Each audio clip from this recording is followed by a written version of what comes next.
Hi, so we're just going to see how to install Docker on Windows 10. So for this, it's pretty easy.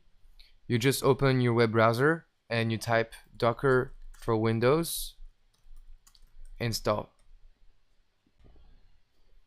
Okay, then you say get started with Docker for Windows. And then it's pretty easy. You have a click, it says please see install Docker for Windows right here. So you click on it and then you scroll down and it says stable channel or beta channel. And by the way, it tells you here what it requires. So Docker for Windows requires 64-bit Windows 10 Pro, Enterprise or Education. If you don't have that, then you have to look at the other video to install Docker Toolbox. So I'll click on Get Docker for Windows, goes right now Windows 10.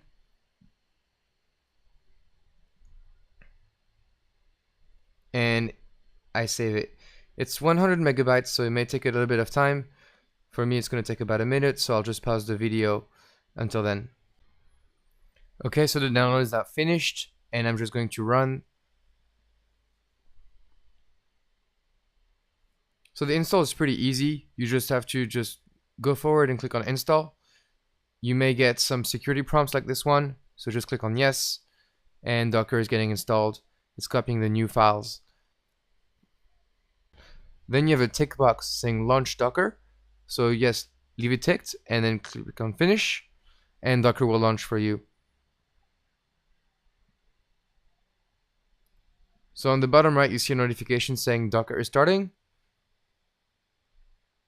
And you may get prompts like this one saying Hyper-V feature is not enabled. Do you want to enable it for it to work properly? You have to say okay, and then if you say okay, the computer will restart automatically. So we need it, so we say okay, and this computer is going to restart. Okay, so the computer is now restarting. Okay, so Windows has restarted. As you can see in the bottom right, it says Docker is running, so it's great.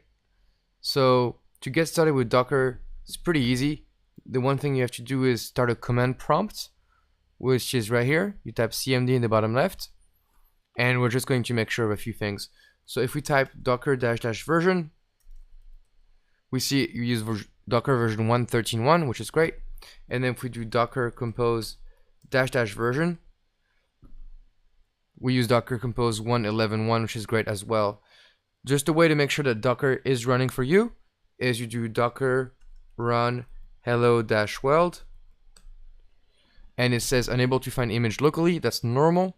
What it will do is that Docker will download that image for you on your laptop, and then you will see some text.